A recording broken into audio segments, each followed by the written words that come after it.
Olá pessoal, temos hoje uma aula de Sociologia com o tema Direito, Cidadania e Movimentos Sociais. Então essa aula de hoje é um tema bem atual, bem presente naquilo que a gente tem observado no Brasil e também no mundo como um todo.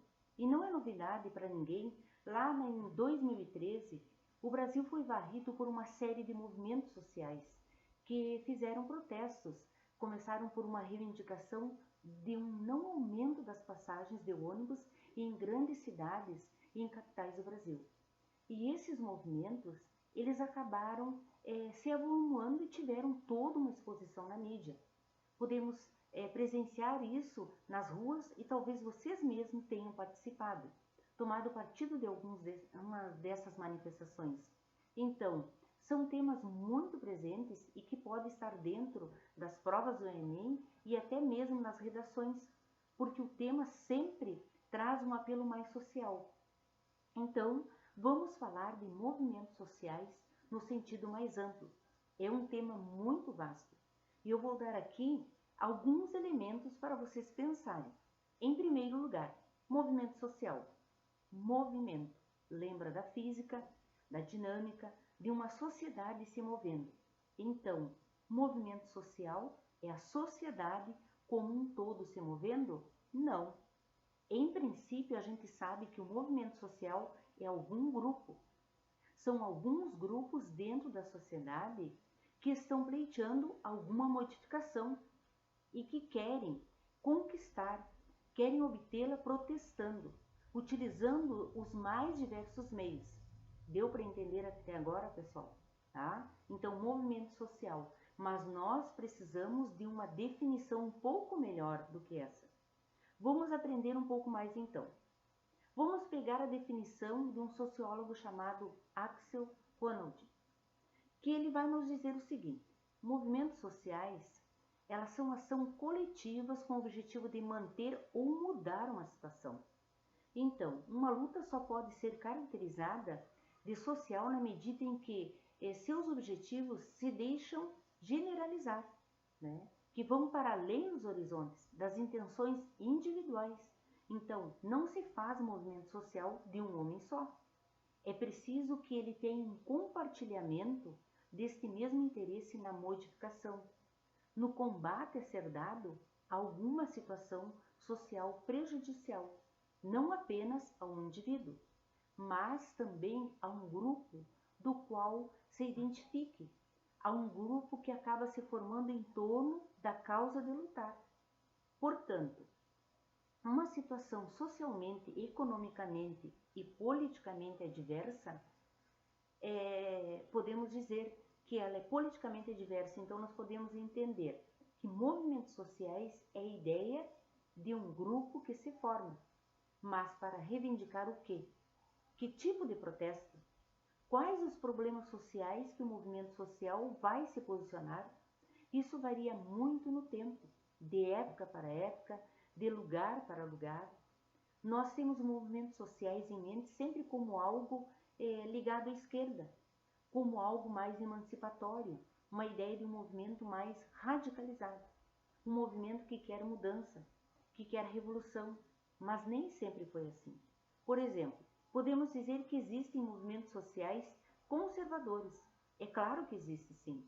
Então, diante de uma mudança que vem ocorrendo, que estava para ocorrer, pode ser que um grupo de indivíduos dentro de uma sociedade que não queira essa mudança e vai então se movimentar, vai se articular socialmente e empreender um movimento social para tentar fazer com que essa mudança não aconteça. Um exemplo disso nós temos lá em 1964, no começo daquele ano, a Marcha da Família com Deus para a Liberdade. O que era aquilo? Certos segmentos da classe média brasileira que estavam bastante preocupados com a situação política do país à medida que nós tínhamos um presidente da República, que era o João Goulart, que era visto como um indivíduo muito dado ao comunismo, numa época de Guerra Fria, numa época de muitas ideologias. Então, essa classe média mais conservadora, com medo de perder certas garantias de vida contra tal ameaça comunista que ia rondando o mundo e no Brasil também naquela época, né?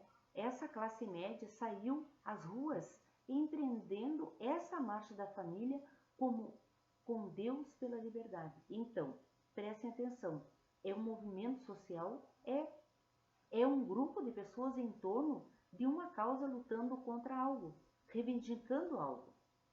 Então, nesse caso, querendo manter aquilo que esse grupo considerava como uma ordem vigente, necessária e talvez até natural. Nós sabemos que nesse mesmo ano, um pouco depois disso, vai ocorrer então o golpe militar que vai instituir uma ditadura militar de 21 anos no Brasil. Então nós temos também os chamados, os novos movimentos sociais, que são aqueles que conseguimos hoje perceber com um pouco mais de nitidez, que conseguimos observar porque esses novos movimentos sociais, que são assim chamados, então quais são os velhos, né, os movimentos sociais? Devemos lembrar o seguinte, eles surgiram ao longo do século XIX, por exemplo, como lutas ligadas a reivindicações por direitos trabalhistas.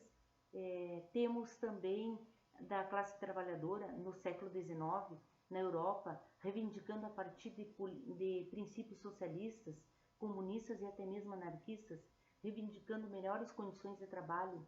Então, até os anos dos 50, 60 do século XX, até essas décadas, aí os movimentos sociais se resumiam basicamente a esses movimentos de trabalhadores de caráter mais sindical. Quando chega nos anos 60, nós temos novos movimentos sociais ligados a novas identidades sociais, né? O tempo histórico. Quais são as novas identidades sociais? São novos grupos sociais ou até mesmo grupos sociais que já existiam, evidentemente. Agora, no momento em que sentiu que havia uma abertura maior para fazer uma reivindicação para um lugar melhor dentro da sociedade. Por exemplo, negros, homossexuais, veganistas, ambientalistas, feministas.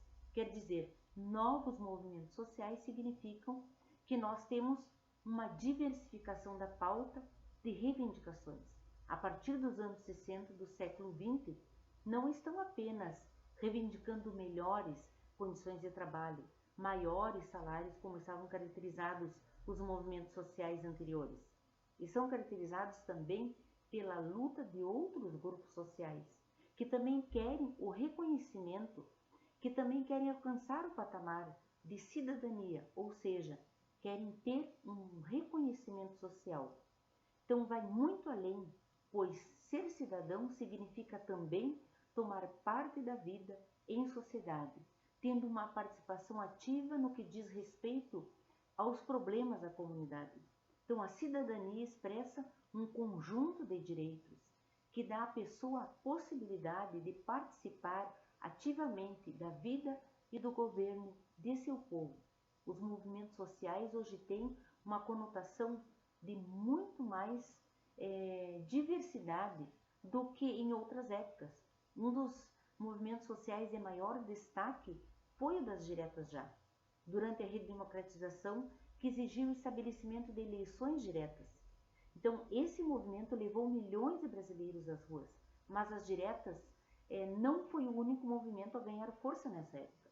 O contexto brasileiro faz com que possamos destacar alguns movimentos organizados e extremamente importantes para a sociedade civil, como o Movimento dos Trabalhadores Sem Terra, o MST, o Movimento dos Trabalhadores Sem Teto, que é o MTST, o Movimento Passo Livre e diversas ONGs. Então, além desses movimentos mais organizados, ainda existem diversos outros grupos que se expressam por meio de manifestações e outras formas de comunicação na sociedade civil, como os movimentos pelos direitos dos negros, dos povos indígenas, das mulheres. Então, os movimentos sociais em um Estado democrático de direito são peças fundamentais enquanto entidades de mediação entre grupo minoritário e o próprio Estado. Então, tornam-se ferramentas cruciais pela busca de direitos e pela diminuição das desigualdades presentes em diversos países, independentemente da concordância ou não de suas causas por parte da opinião popular. Então, a existência dos movimentos sociais deve ser garantida por lei dentro de um Estado verdadeiramente democrático, uma vez que este necessita também da legitimação por parte da sociedade para exercer suas funções de governo. Então, espero que tenham conseguido entender um pouco mais sobre a importância dos movimentos sociais. Aproveite então para pesquisar mais sobre os movimentos que mais se destacaram e hoje, quais os que mais se destacam. Então, ficamos por aqui, gente. Até a próxima aula, mas eu quero assim, não esqueçam, colocar o bem comum em primeiro lugar e atuar sempre que possível para promovê-lo é dever de todo cidadão responsável. Tá? A cidadania deve ser entendida nesse sentido como um processo contínuo, uma construção coletiva que almeja a realização gradativa dos direitos humanos e de uma sociedade mais justa e solidária.